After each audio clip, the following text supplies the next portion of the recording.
right, in our final video for how to finish off your weaving, I'm going to teach you how to tuck in some of your tails and then how to actually take it off of your cardboard. So I like to tuck my tails in first before I take it off because it's just a little sturdier when it's on the loom. What I'm going to use is, again, you can use your fingers for this. You can use a yarn needle. Sometimes I even use a crochet hook, but since you probably definitely don't have a crochet hook, I'll show you with the needle. What I like to do, and people do it differently, I like to go up with my tails. So you can either just go back and forth and tuck it in side to side. I like to come up with mine. So I'll take a couple strands with my needle like this. I'll push it through. I have a giant yarn needle today. There are smaller ones. And then I'll pull it through. So it kind of has a place to tuck in, and then now I can just snip this off, and it's not going to go anywhere. That yarn isn't going to come back down. There we go. There's one. And then you just go through and do that for all of your little tails. This is probably my least favorite part of a weaving. Oh my goodness, this yarn needle is so big. I like using smaller ones. I just didn't have any.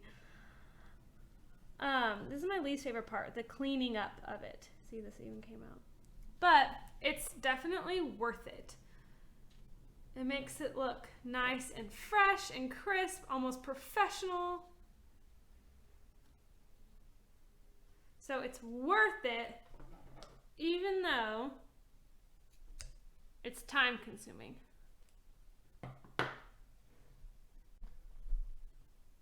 If at any point you get to one of your tails that's maybe too short, or maybe you don't have a yarn needle and you're thinking, how am I going to get it up? This is not going to work. I did all this work and now I can't tuck my tails in. It is okay if you don't do what I just did, stringing it up. That is, again, kind of a preference thing. So if you don't have a yarn needle and you're needing to use your fingers, and sorry, I have like wood stain on my fingernails from when I was framing some paintings, but I can always just tuck this back in with my hand.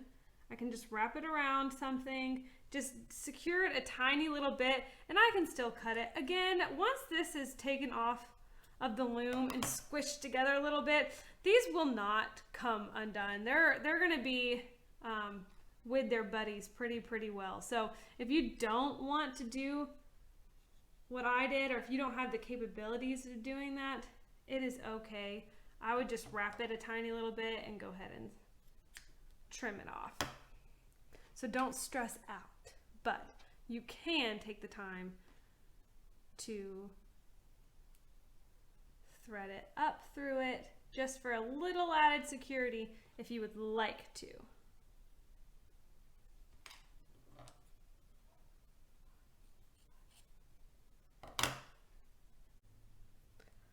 Okay, it's looking so much nicer and rounded out.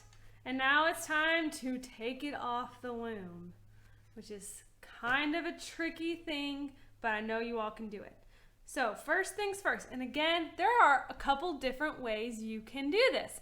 There are so many artist preference things when it comes to a lot of these videos I'm making, and I'm showing you my preference. So here's what I like to do when I take mine off. Again, look at this little Nutri-Grain bar. It's almost like I'm doing an advertisement for them. We eat a lot of Nutri-Grain bars, I'm not gonna lie. Okay, so I'm untaped one of my warp strands. So I've got this string, and I'm gonna start by taking this off. Now, when I take this off, I want to immediately tie it. I want this to be secured. So what I'm going to do is so it has my lock strands, and I might even go through one of my fringe pieces of yarn, and I'm going to tie a knot. So this is going through some yarn right now. I'm going to bring it around and tie a knot like any other knot I would ever do. And do it again. stay.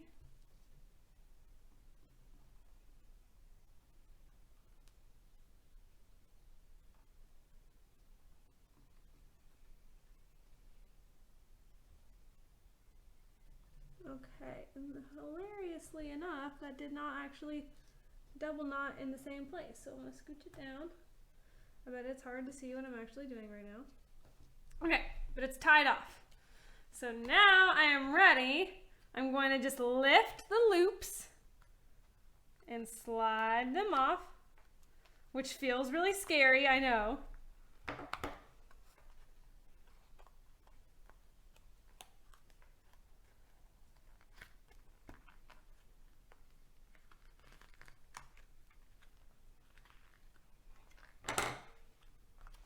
And lift the loops off the bottom. And you don't have to have this one tied yet. Don't worry about it yet. Okay. Now I'm going to take this last strand off. And it's off. It's off the loom. And now this, so I use thinner cardboard. Oh, that's why I like to use thicker cardboard. I mentioned that in the first one. You can reuse these, which is really fun, especially if you liked the pattern you drew on it and you want to make it again, like maybe in a different color or something like that. Especially when people start, if you're doing this as a business, I had people ordering new weavings, like they might have seen a weaving I did for someone and say, "Ooh, I like that one that you did. Can you do it again? But with these colors, I will match my house." So then the pattern's already there. So it's nice to save these. Okay. So here's the deal. We want to tighten this up. Some people, again, you can just leave it like that and tie it right here. I honestly filled it pretty well where there's not a lot. My loops aren't huge. So I could probably just tie mine off and be done with it. But if you take yours off and you have a lot of string and your loops are just kind of wonky, maybe we just didn't fill it all the way. So we have all this extra string.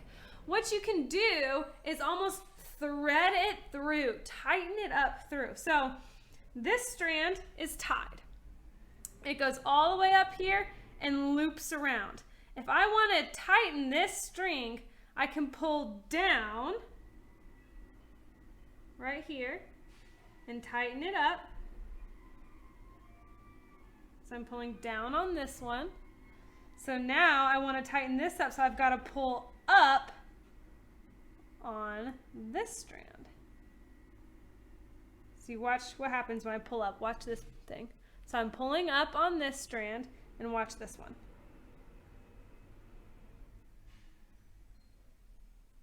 It tightens it up, but now it's all loose up here.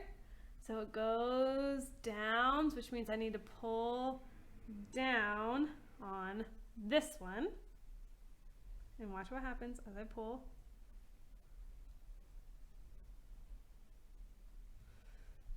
Now I got all this guy. I've got to pull. So this one I pulled down. So now it's going to come up.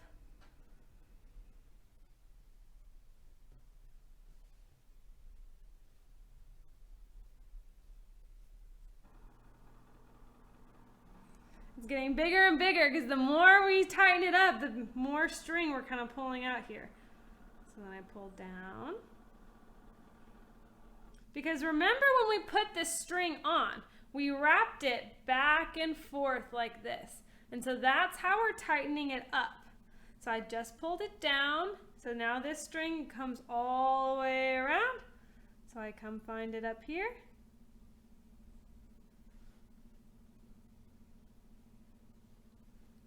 Here, I'll turn it like this so you can see it both happening at the same time. Great. And then it goes down here.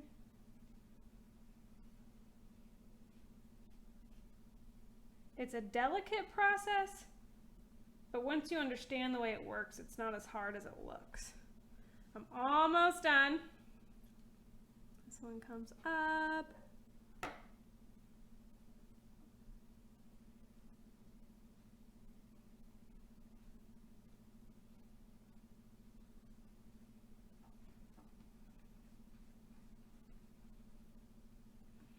And last one, guys. Check that out.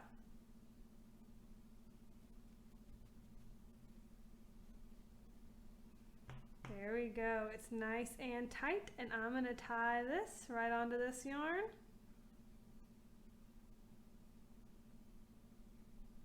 Sometimes, if I don't feel like I've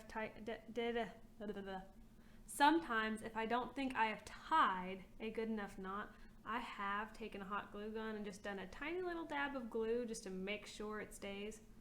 But again, that's me probably just being extra careful, and it might not be necessary. I just like peace of mind, especially when I was selling these for a while.